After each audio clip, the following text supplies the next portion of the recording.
mortgage committee at this point. Shelley, do we take attendance? Can you hear me? Pardon me? We can hear you. Do you want me to do the roll call? I think that would be great. Thank you. Wendy Clark. Heidi DeWinger. Here. Ann Foley. I'm here. Kylie Goslin. Kayla Mascara Bruno. Kayla.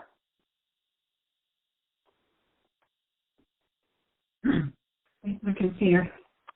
I'm not sure she can hear.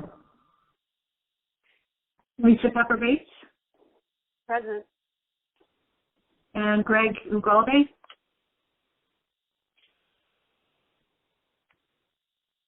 Okay, so we do have a quorum, I think. Yes. With Lisa and Heidi and I. So we'll proceed, and Debbie will tell us about the resolution for 540 New Park. Madam Chair, this is Masuda. Before I could have staff do the presentations, I just wanted to take a couple of minutes and provide some just brief updates. The first one. Okay, so that's not on the agenda, but I assume that's okay. Is that all right with everybody? Okay, hearing no concerns about that, go ahead, Masuda. Thank you. So beginning with this month's mortgage committee, we're proposing a slight change in something that the commissioner has been thinking as well. This is intended to streamline the approval process. So as part of mortgage committee's recommendation to the board, rather than having staff represent each request at the board meeting, that approval will occur as a one grouping of the resolution. So that being said, mortgage committee members are welcome to share their comments and observations as the board is taking action. This is intended to, again, streamline the process. So the way it's intended to flow is that I will provide a high-level summary of each action item and then just open it up to questions and comments. Staff will also be ready to present and answer any questions that the board may have as part of adopting the resolution. Okay, do mortgage committee members have questions for Masuda about that? Can you guys hear me now? Yes. Yes. I was trying and I couldn't hear you guys. Didn't know if you hear me. Just to add to Masuda, it was so that we don't have to do a roll call for every single item.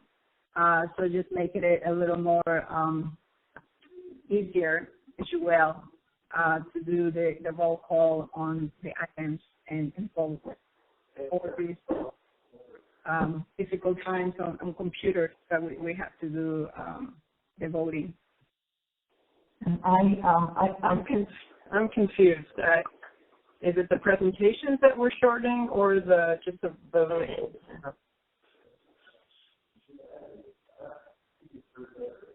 Masuda, or do you want to respond to Heidi? Yeah, so I will give a high-level summary of what the action item is, and then we will not be doing a full presentation. So normally at mortgage committee, you receive a full presentation. So at the board, it will just be an action summary of what the action items are, but then staff will be available to answer any questions, or if the board would like us to represent, staff will be ready to do that. So this is the first month we're trying it, and if we need to change it, or if the board would like us to handle it differently, we're certainly prepared to do that. And I think that, for the mortgage committee members, it doesn't really make that much difference. Right, I got it. We get the full presentation in mortgage committee. I'm wondering whether you have talked to the members who are not on the mortgage committee and what their response is to that procedure.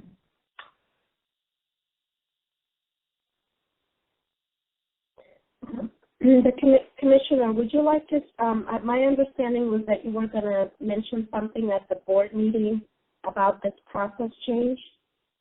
Yeah, I want to have to try with at this meeting, and again, all the items, 1, 2, 3 items that will be presented at one time instead of doing one at a time and do the roll call one at a time. So just trying to save a little more time so that give us a little more time for any other issues that we need to discuss. And they still will do any discussion, questions on the items, and then we'll call the roll just for the 3 items at once. So it's just the way that we are going to vote. So I get that. I'm just wondering if anyone has reached out separately to the folks who are not on the mortgage committee, or is today the opportunity to hear from them about whether they have any concerns about proceeding in that manner? Yeah, I will introduce the issue at the beginning of the board meeting, and then if it doesn't work, then we'll go back to the way that we were doing it one by one. The finance committee has been they will discuss it too, how they're going to present the resolution. Oh, so the action items that we get from the finance committee will be similarly handled, not as one by one. Oh, okay. And okay. So do other members of the mortgage committee have questions or concerns about that they'd like to raise? Can you hear me? Yes. Okay, I'm sorry. I just want to speak in favor of that proposal, Commissioner. I, for a while, have not understood why we have the same level of review in the committee and at the board level. So I think that's a really good proposal, and thank you to you and Masuda and Nandini, of course, for for coming up with that. I think what that will do is allow us, as we've discussed in the past, hopefully to commit more of our time as a full board to other issues we want to explore or to learn together, to devote some time to learning about what's going on in other states or at a national level. And we seem to consistently run out of time for those other types of board commitments. So I'm really in favor of this.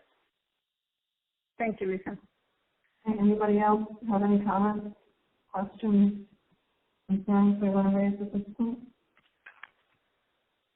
If not, thank you, Masuda and Commissioner.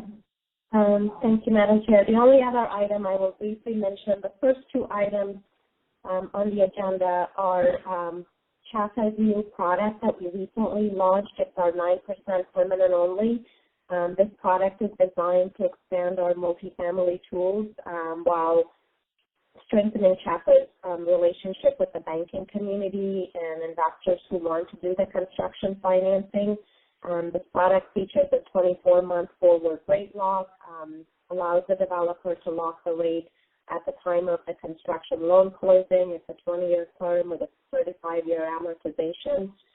So again, we're really excited to expand our toolbox, and I want to thank legal, finance, and multifamily staff for their hard work in helping us launch this product. So that's it from me. Thank you. Okay. Thank you. Mr. You said it's a 9% permanent. Is that what you? Correct. As you know, previously, CHFA did not really offer a permanent-only option. So the only way that customers could access us was primarily through construction financing, basically with a construction to perm product. So what this does is it allows for example, if that sponsor has a construction lender that they want to work with, or oftentimes, as you know, the equity investor will want to do the construction financing and then they tie the equity pricing to the construction rate. So in those situations, there wasn't really an opportunity for CHFA to play in that space. So by offering a permanent-only product, we're able to now kind of break up the financing, allowing another party to do the construction, and then we can still come in and provide a permanent product. And as you know, these are great assets for CHFA to have on our balance sheet, and any residuals that we get, we're going to invest it back into our mission. So it's really a win-win. I love this effort. I think it's a great product. Well done. Thank you. There's two projects that are being financed. Being 9% permanent. Is that correct? That is correct. Okay. And I just wanted to set the stage before staff goes into their presentation. Okay. Were there any other questions, Lisa, overall on the new financing mechanisms? Go ahead, Lisa. Yeah, apologies for talking over you there accidentally. Masuda, is there any information on this? I don't see it in your report, and I was hoping to read a little bit more about this. I don't believe there's any information in the report, but we're happy to send you some information after the mortgage committee call. We do have a product flyer that we can share with you that describes the product in more detail if you would like. Yeah, that would be good if you could include that officially with the information from this committee meeting and circulate it to all of us. It's terrific. It sounds like a good product, but it would be good to just be able to read about it a little bit in advance if there's any such list in future meetings and see it in writing. So thank you. You're welcome. We would be happy to do that. Thank you, Ms. Susan. Okay, so now I think we are ready for Debbie to present our resolution on 540 New Park. Yeah, thank you. Good morning. I thought I'd expand a little bit on what Masuda said about the product and describe how it works. So the rate will be locked at the time of the construction lender closing, and then no funds will be advanced at that point. The funds will not be advanced until the construction is complete and certain benchmarks are met, which could be up to 2 years later. So there is inherent risk in committing funds that far in advance, and there are numerous safeguards in place to reduce the risk. So can I just ask a quick question? Sorry to interrupt, but are we going to use a forward swap to lock the rate to avoid some of that risk? I'm not sure about that. So we're going to take the interest rate risk, CHFA, because we're going to end up with the asset at the end. Correct. So that's maybe a question for Azine. Yeah, I mean, I think part of what we're doing, just to kind of set the broader context, is looking at our financial strength through the capital adequacy study that we intend to present in a few weeks to the board.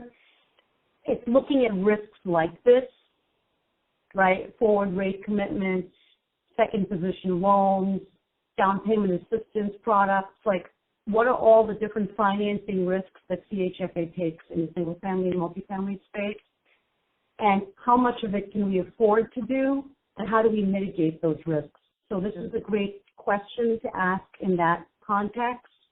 But to answer your question, given the small amount of these 9% loans, I don't anticipate that we will need to actually enter into a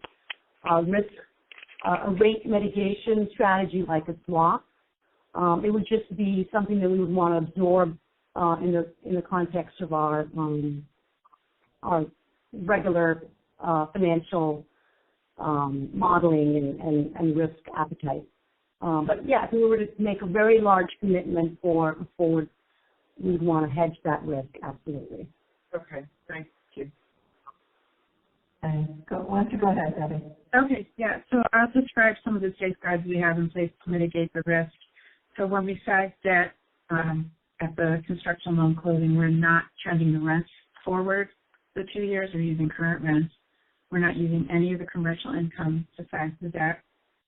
We are collecting a couple of fees. There's a non-refundable forward standby fee, which is 1% of the loan amount.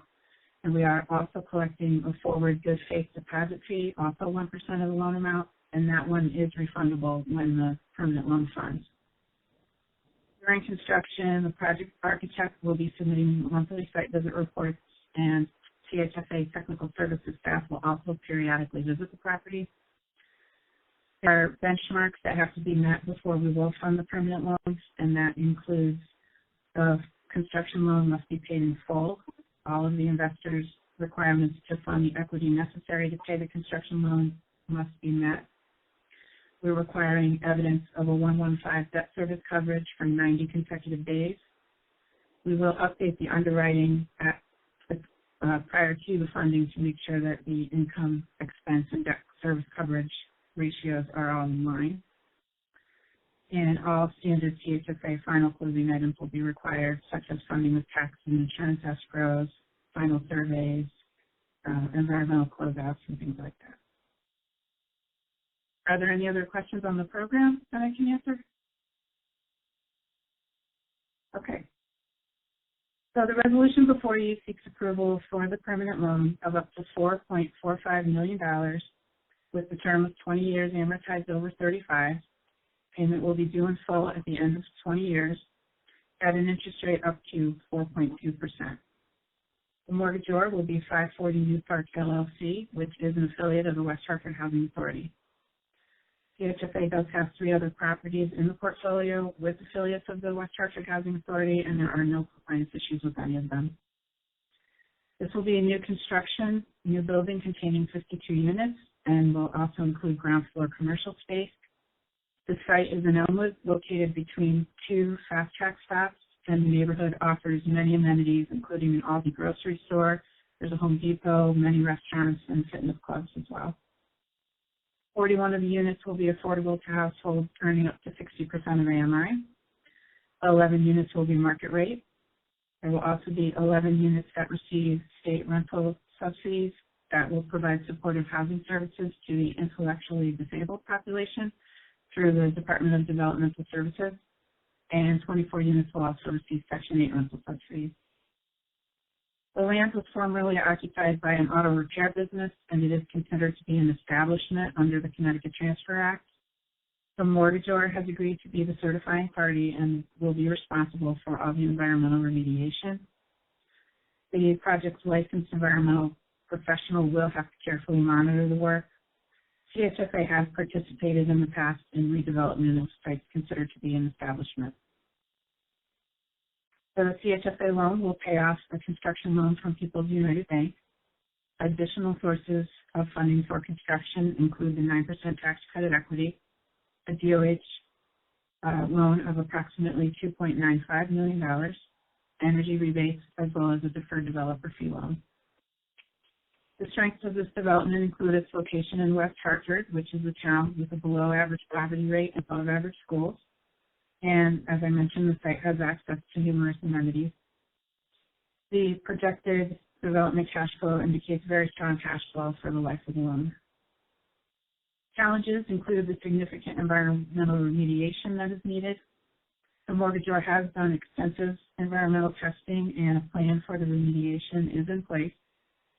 Prior to funding, CHFA will require evidence that all of the remediation work was completed in accordance with applicable laws.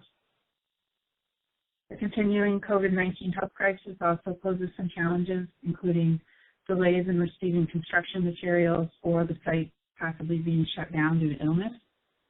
The general contractor is La Rosa, and they have remained active during the pandemic, so they are able to anticipate possible supply chain issues. They also have a very comprehensive plan in place to keep the job site safe. Safety protocols include social distancing, utilizing personal protective equipment, frequent cleaning of surfaces, limited sharing of tools, and division of workers into separate crews so that if for some reason one crew needs to quarantine, the other crew can continue to work. Leasing of the commercial space could also be a challenge, however, no commercial income has been included in the underwriting. Closing conditions will include satisfaction of all CHFA requirements to issue the extended low-income housing commitment, the execution of the CHFA takeout agreement, which will set forth all the program terms and conditions for funding, and collection of the forward standby fee and the forward good faith deposit fee. Are there any questions? I have one question. It's just related to, I know you know in here and you mentioned they have the West Hartford Housing Authority has 616 New Park, just down the street, and the Faxon. Can you remind me where the Faxon is? Is it right there with the other two? It's on New Britain Avenue. It's kind of around the corner. around the corner. Okay. Okay. And I had Are there other questions? Lisa, you have a question? Yeah, two questions just quickly. So I'm trying to follow the bouncing ball. 24 Section 8, 11 supportive housing, and then so that's 35 units. And the remainder again? There will be 6 additional units that are affordable, up to 60% of AMI, and then there will be 11 market rate units. Yeah, I think it's important that we keep an eye on that because, as we've discussed at a lot of different points in time, the higher mix of market rate to affordable is probably a good idea. I guess that's a little different in the West Hartford context.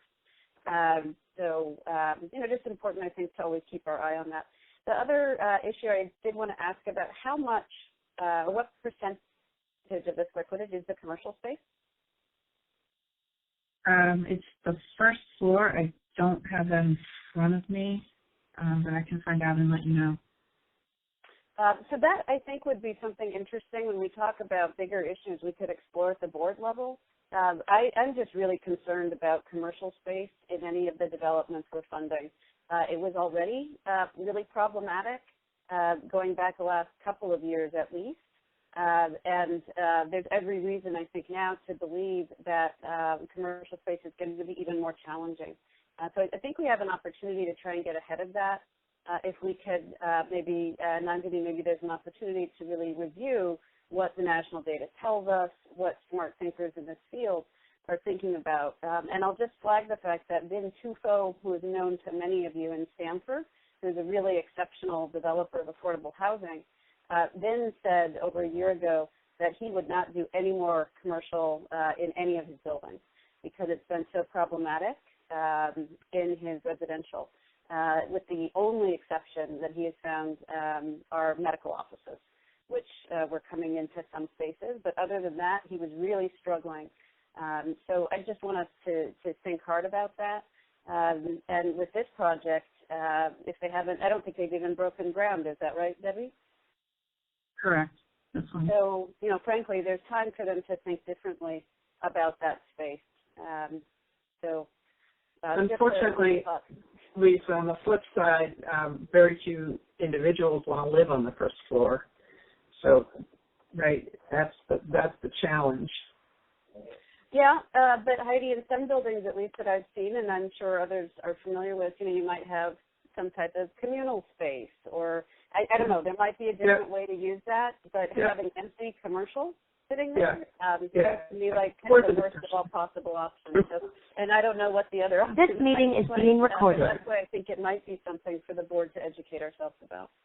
Right. Yeah, and this is Kylie. I've also seen properties retrofit vacant retail space, or basically have a plan that, almost like an alternate pro forma, where after a certain point in time the retail space is not there, that there's some sort of budget set aside to redo those units as rental units. I have seen that happen before, but it may be something that there's going to be a lot more discussion across the country about that, depending on what happens with retail space moving forward. But there are options that it may be worthwhile to consider, basically alternate backup plans for those space, or ask the developer to run numbers that include that space broken out as rental units. Of course, that involves different financing for that unit, those units down the road, but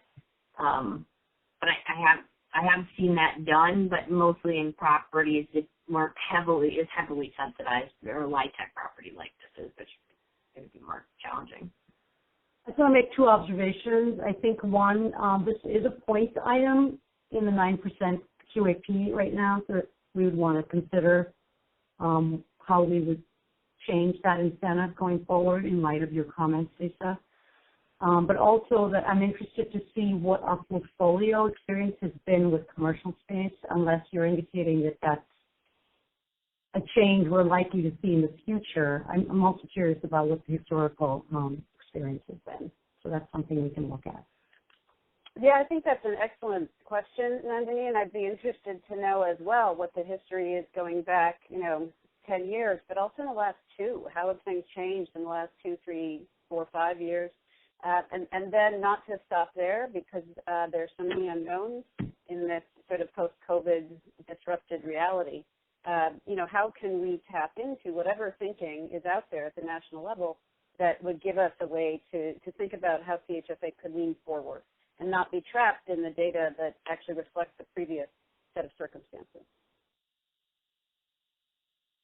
Okay, so can we ask staff to kind of look at that, either kind of look back a couple of years or even further back in terms of the commercial spaces that have been included in developments and what's going on with them? Yes. Okay, that would be great.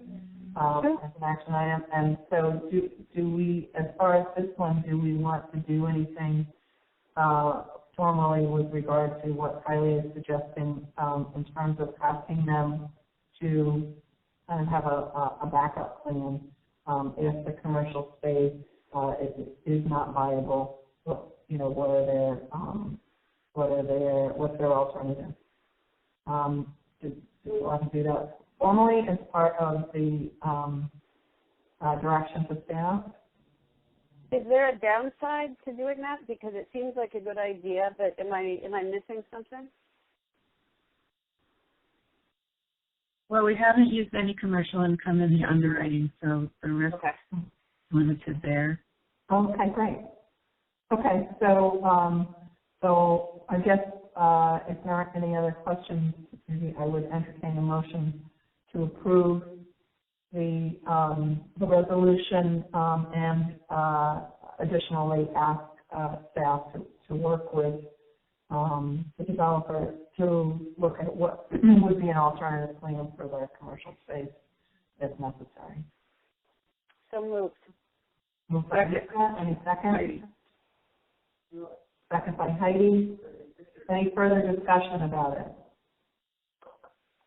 Not. I think, Shelley, do we all roll individually or we just go by aye? Roll call? Okay. That's okay? Yep. Wendy Clark? I don't think she's on. Heidi DeWinger? Aye. Ian Foley? Aye. Kylie Gossman? Aye. Sheila Mascara-Bruno? Yes. And Lisa Tepper-Bates? Aye. It's unanimous. Okay, thank you so much. Debbie, I think somebody's house, let's see, Colette is going to present the next 2 resolutions on Willow Creek and Market Square. Hi, good morning. This is a board action for Willow Creek Apartments Phase 3 located in Hartford, and we are asking the board to approve a taxable bond proceed for a permanent-only first mortgage loan of up to $2.8 million.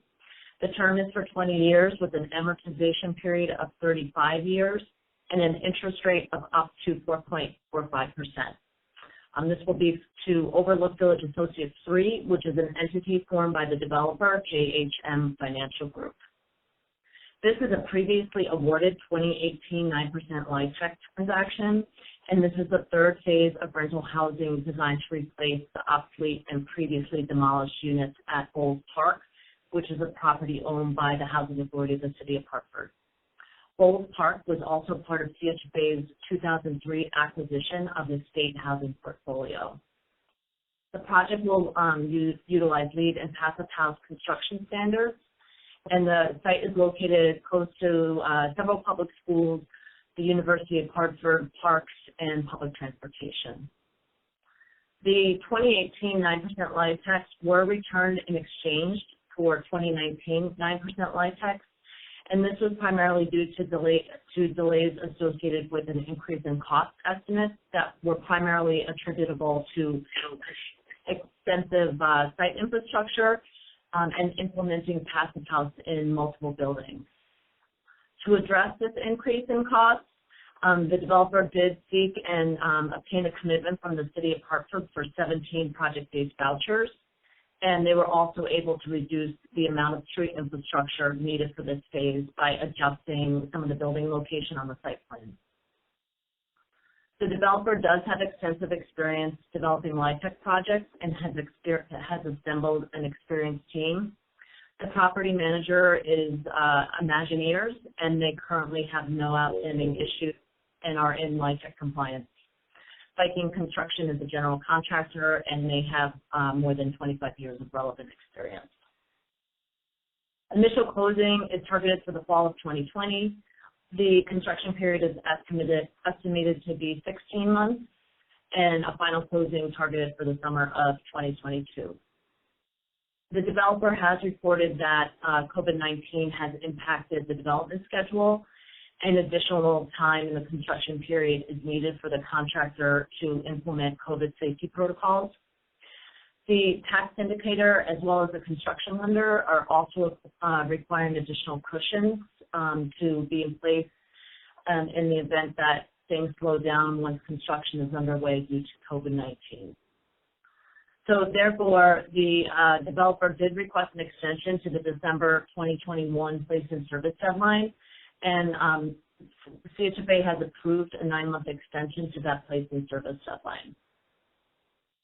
When completed, the development will be a 30-unit mixed-income family housing development.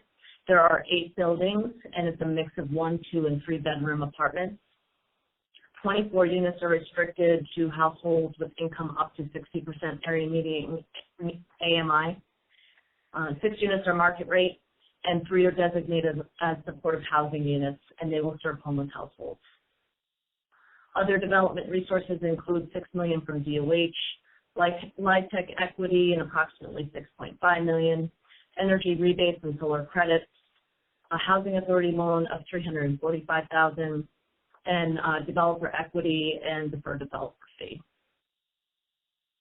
The development strengths include the fact that this is part of the larger redevelopment of Bowles Park, which is a 61-acre site where ultimately 400 new units of housing are planned. It is also adjacent to Weaver High School, and they just recently completed a $130 million renovation, and students living at the development will be able to walk to school. Some of the challenges include the fact that the permanent loan closing is dependent on the developer's successful completion of the project and meeting the requirements of conversion. The hard costs per unit are higher than we typically see, and this is due to a number of features included in the development. Some of these features include fiber cement siding and feature panels, triple glazed PVC windows, fiberglass exterior entry doors.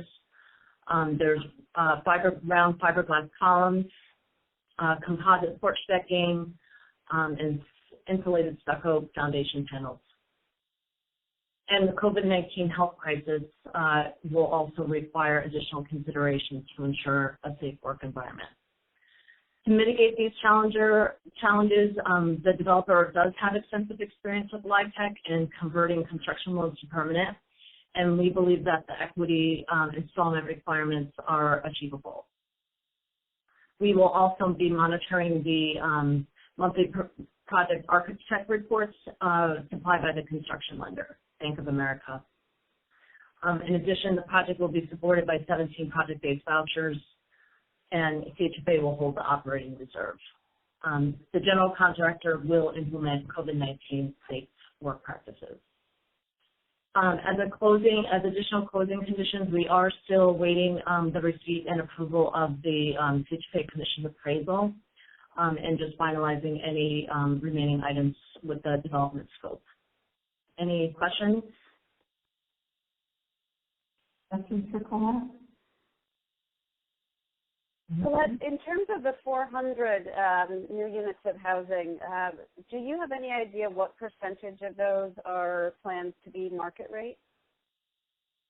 I don't. Again, I would assume that it would, to Anthony's comment earlier, some of these things are hinged on points with the QAP. So we're typically seeing that percentage in each development. But I don't have that information in front of me. I can get that. Lisa, I think part of the challenge is that right now the QAP only incentivizes up to 20% market rate. So the concern with this and other projects is that there's financing challenges and pushing beyond that, but I think it's something that the QAP committee should look at, and especially in places where we already have high concentration, is incentivizing more than 20%, because right now that's the max that a developer gets points for. So, Right. I wanted to also just raise on that note, and I note that I support the proposal, as, you know, in extending the PIS deadline. I've raised this issue before too, which is I think project-basing vouchers make sense in a lot of cases, but I have concerns about doing it in places where there are high concentrations of affordability already. And one of the things we've been talking about, and I know that the QAP committee talked about, is, you know, talking about it in improving opportunities in high opportunity areas, and one of the ways we do that is having flexible vouchers that people can take anywhere. People can take the City of Hartford voucher and go anywhere that they are able to rent a unit for fair market rent. And you know, there's all sorts of issues and challenges with that. But I don't love the idea of taking a voucher and tying it to a building, and I know that that's not a permanent thing, but it reduces the flexibility then that a family would otherwise have to take that voucher and go to a place that makes sense for them, that's near family or job or something else that may not be at that location. And so where we have resources that are flexible and allow low-income families to move and go where it makes sense for them, I think we really need to think as a state about encouraging that mobility versus using vouchers as a tool and tying them to brick-and-mortar projects. So just my side note for the day. Mm-hmm.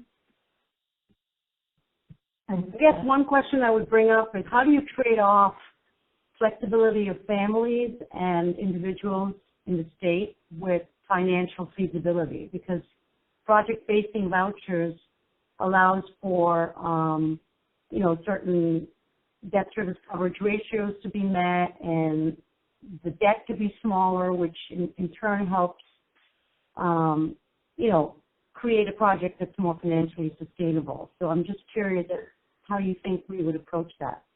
I think it's a question we have to, I mean, I don't think it's a question that's unique to Connecticut. I think there's, and we've talked about this as a partnership too, it's about having other financial tools that currently don't exist to fill the gap that we're currently using project-based or tenant-based vouchers in this case, and turning them into project-based vouchers.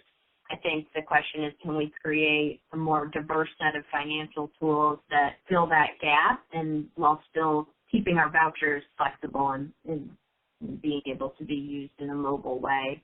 So it would require, I recognize the utility in attaching a voucher, and I think there's also some benefit too in that those project-based voucher units often allow families who are extremely low income to afford LIHTC, because we know a lot of LIHTC projects are occupied by families that are still very rent burdened because they're still paying a rent that's 60% AMI or what have you, even if they're at 20% AMI. So we know there's a lot of families in LIHTC buildings that are still struggling and still rent burdened. And the nice thing about a project-based voucher is it allows that adjustability to income to actually make that unit more affordable. So there's benefits to it, but I think in certain locations like Hartford, where in the case of this particular project, I know, for example, that the rents in the area, in some cases the market rate rents are lower than the rents that are going to be charged in this particular project, that those are the places where we should be thinking, is this the best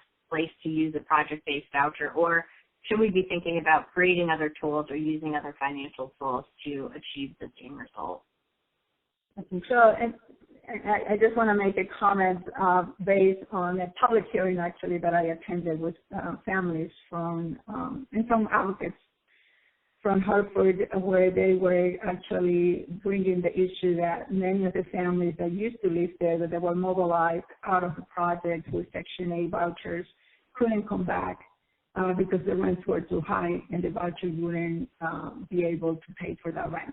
So there are the financial implications, the ability for families that were there and now they are probably living, some of them were living in substandard condition, paying a lot of money, and they want to come back to enjoy these new developments and not gentrifying a neighborhood. So the balance between financial feasibility for the development, the balance between the residents that were there and want to come back and enjoy the new amenities that this development is providing.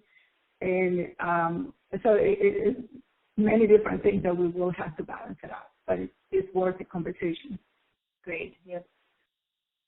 Just to follow up, I think it would be really interesting if at the board level we could maybe do some exploration of what else has been done in other communities across the nation. As Kylie mentioned, we're not in a unique situation in Hartford. I'd love to learn more about the thinking or what's already in practice to address this, maybe not in Connecticut, but elsewhere.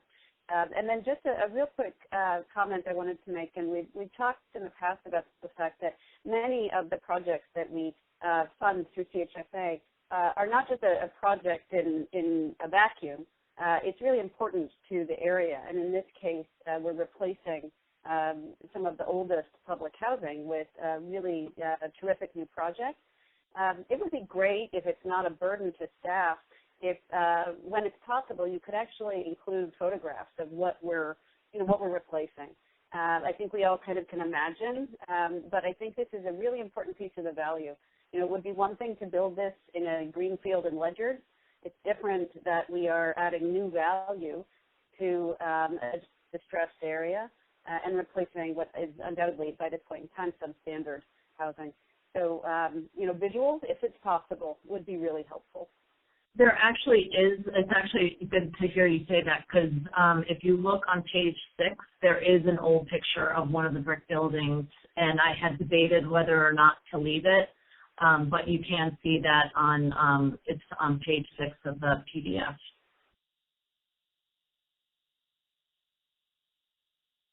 But that's good feedback. This is Heidi. My only concern, I think I've mentioned it before, is just the significantly higher per unit cost of this project, and I know some of it is the acquisition, and there's a lot of energy efficiencies and such being built into this. In the future, looking at different per unit costs, because we look at the prior project we just did, I think it's a couple $100 less. So I just want to be sensitive to the cost per unit, whether there's any value engineering. But I mean, this is an incredibly important project, and it's replacing this, abysmal housing. So I'm very much in favor. I'm just wary of the costs. Yeah, this was a 9% award that was funded, I want to say, in 2018. Is that correct, Colette? Correct. It is, so it made it through the round. I guess I'm a little surprised that it actually was awarded given the high cost per unit, but it must have had other ways it competed effectively. But yeah. I think they were we realized there was such a need for it that it almost didn't matter what it cost. Right? Yeah, I know. It's a balance. Right, exactly. Okay. Is there any other comments or questions? And I actually want to thank the committee members for some really robust discussion so far this morning on both of these items. And just to remind us, we've got 17 minutes and we have one more item, I think. So if there's nothing else, I would entertain a motion to approve the Willow Creek resolution. So moved. And that was moved by Lisa. Any second? Second, Heidi. Second. Thank you, Heidi. Any further discussion? Okay. If not, then Shelley will call the roll. Heidi Dewlinger? Aye. Ann Foley? Aye. Kylie Gosselin? Aye. Salem Escaro-Bruno? Yes. And Lisa Tupper Bates? Aye. Unanimous. Okay. Thank you so much. The motion passes, and Colette's going to stay with us to tell us about the resolution for Market Square Apartments in Newington. Great. Moving into Market Square, this is a project located in Newington, and we are asking the board to approve a tax-exempt bond proceed for permanent first mortgage loan of up to $8,221,500. The term and amortization period will be for 35 years and an interest rate up to 4.5% to Market Square Preservation LP. This is an entity formed by the developer, Related Affordable. In addition, we are also asking the board to approve prepayment of CHFA ITA loan in the approximate payoff of $72,000 and the use of residual receipts in the approximate amount of $74,000 to be dispersed as part of the recapitalization. This is an existing 7-story building with 75 units. It was built in 1979 and rehabbed in 2011. It has a project-based Section 8 contract serving elderly population of 62 years and older with household income up to 50% area median income. It's adjacent to the town of Newington Main Street, so residents are able to walk to restaurants and grocery stores, and there is a bus stop in front of the building. The CHFA loan originated in 2002 in the amount of approximately $124,000 for property improvements, and the maturity date for that is in 2030. The renewal of the Section 8 contract is planned utilizing HUD's markup to market option. This is a critical preservation tool, and it allows the owner to obtain rent increases up to the comparable market rate levels, and also allows 100% distribution of cash flow at surplus cash, at year end. If the Section 8 contract is failed to be renewed or expires, CHFA's distribution limitation of 10% of owner equity would apply. A 12-month renovation period is planned, and the work scope includes energy efficiency upgrades, flooring replacements throughout, structural work, siding repairs, entry canopy, elevator modernization, generator replacement, intercom system replacement, common area upgrades, ADA accessibility work, landscaping improvements, and asphalt repairs and paving. The cost of the development is, the high cost of the development is largely attributable to the acquisition, and the purchase price is at $5.5 million. This is less than CHFA's commissioned appraisal, which has the as-is value at approximately $5.99 million. Temporary relocation of the residents is planned for up to 14 days, and there is no permanent relocation. The developer is an entity formed by the related companies, and they are an experienced developer that has assembled a qualified team. Tribus Construction is the GC, and Related Management Company is both the current and proposed manager, and they are currently in LIHTC compliance. Additional sources include LIHTC equity, income from operations, as well as deferred developer fee. The project strengths include preserving an existing affordable elderly housing project, and this project is nearly at 100% occupancy. It will improve the physical condition of the property and ensure that it remains affordable housing assets for the elderly. And as mentioned, the developer will be seeking a renewal for the 20-year project-based Section 8 contract for all units. The challenges include an aggressive closing timeline that has been established, and this is linked to the expiration of the Section 8 contract, so they're trying to time that with the 20-year renewal. The project also includes temporary relocation of the residents, and this will require protocols to be in place to ensure the safety of the workers, residents, and staff. The mitigating factors for these challenges include the fact that we've got a very experienced developer who's completed similar transactions. If necessary, if there's any changes to the scope, they are able to defer more developer fees. We will hold the operating reserve, and Related has a response plan for renovation sites related to COVID-19.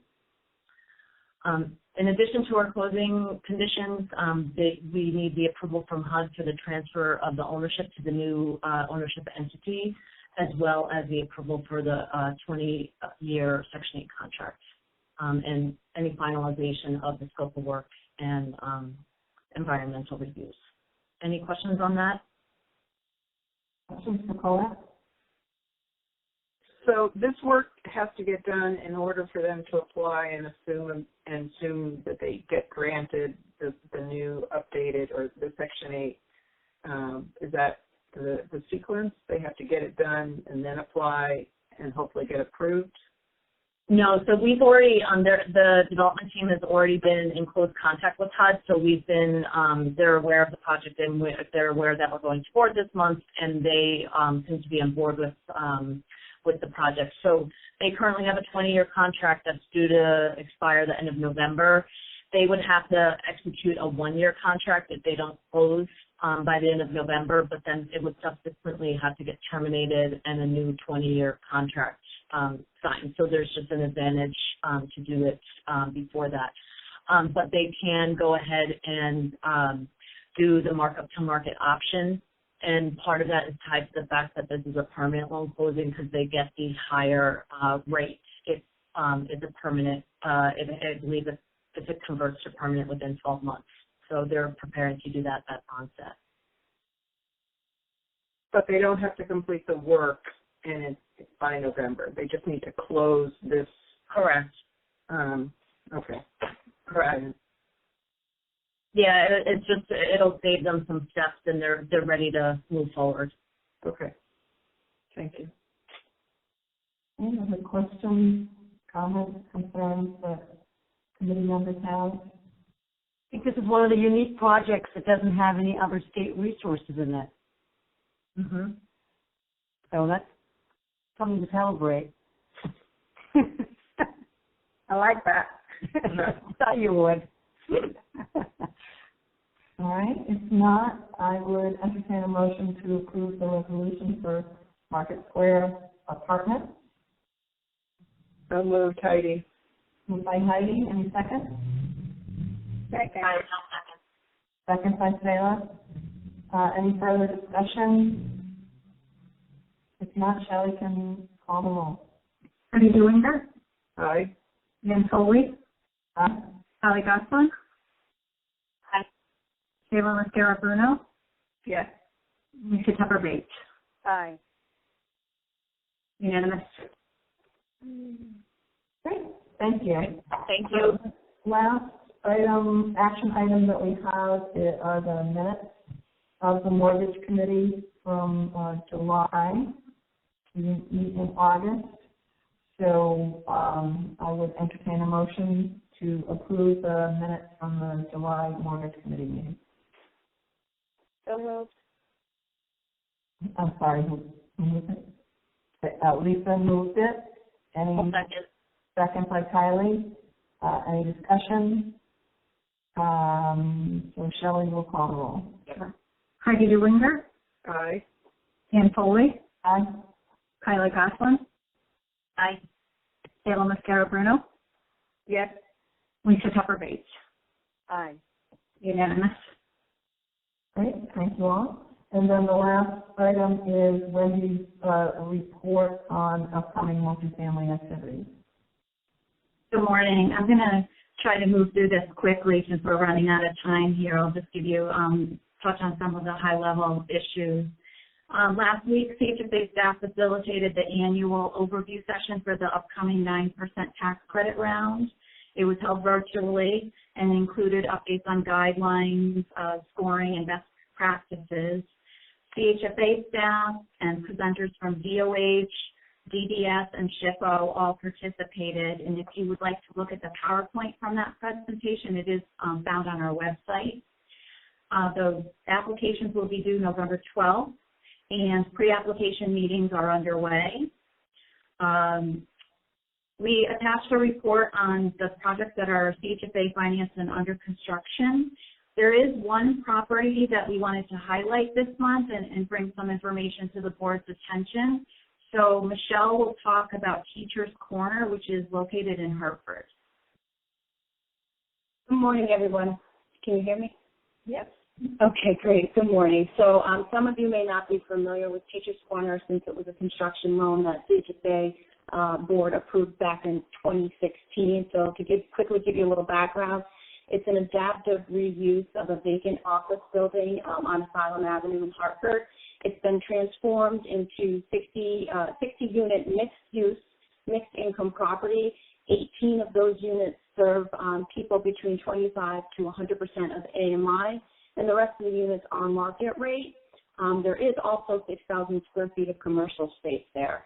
RBH, which is a group out of New Jersey, is the developer, and they partner with Goldman Sachs and Prudential to bring this project to fruition. It is RBH's first project in Connecticut.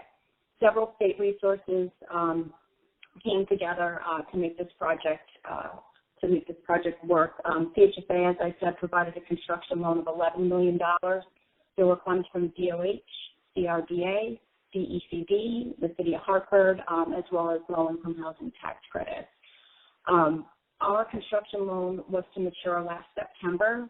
Prior to the maturity of our loan, the developer experienced several delays, which prevented them from satisfying the permanent lender's loan closing requirements, as well as coordinating all their other sources to pay us off. Therefore, we worked closely with them throughout the year to modify our loan documents and to extend the maturity date on our construction loan. That date is now approaching, and it is October 1st. I'm happy to say that the project is complete and 92% occupied. They are current on all their payments due to CHFA, and I do receive weekly updates from the developer, and I've been informed that they are positioned to close with their permanent lender next week, and to have us paid off by the 30th. Their lender is Prudential. But in case that does not happen, we wanted to make you aware that a non-payment will constitute an event of default. And at that time, we'd really have to determine whether or not we want to explore legal action or consider retiring the bonds, perhaps with interim financing provided by CHFA. So we kind of just wanted to let let the committee know that potentially this could turn into an issue, but our fingers are crossed that we will get paid off on the 30th. Do folks have any questions for Michelle about that?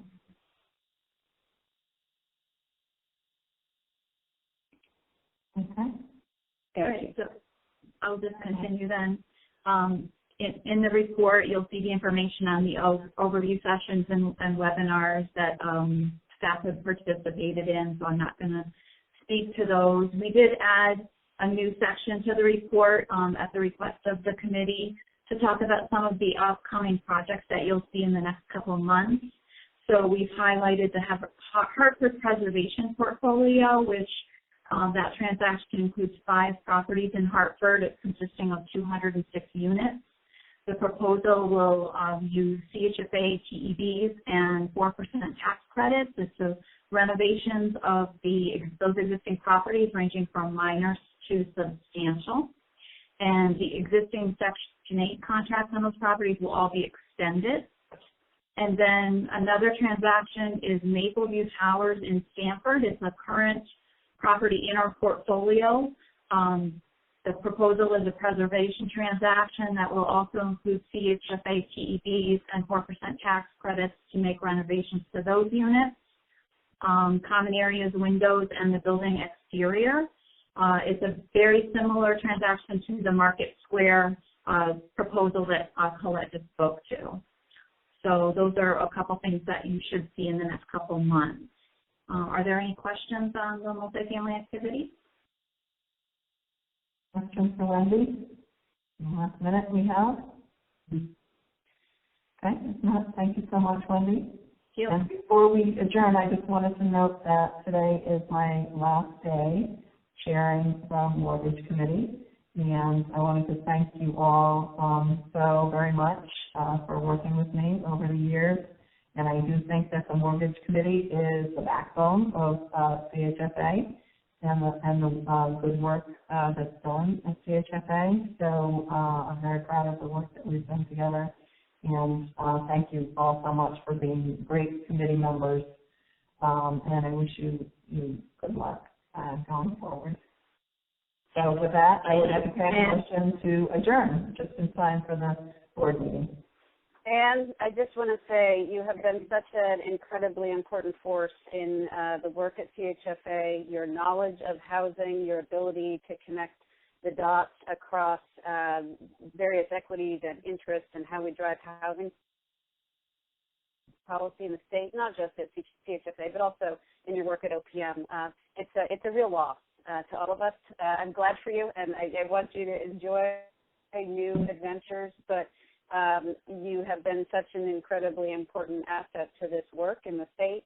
So please know that so many of us greatly appreciate all of your contributions, and we will miss you very deeply.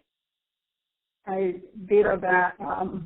We will miss you, and the knowledge and information that you bring to the table has been really appreciated, and the support that you have given us. Thank you. Well, thank you both. I appreciate it. And I would entertain a motion to adjourn the meeting because I don't want to be late. Apparently, Finance Committee is running 5 minutes behind. So, perfect. Okay. Perfect. All right. Thank you. Thank you. Who's going to move it? So moved. Moved by Lisa. Any second? Second, Taylor. Second by Taylor. All in favor of adjournment? Aye. Aye. Aye. I don't think we need to call the roll.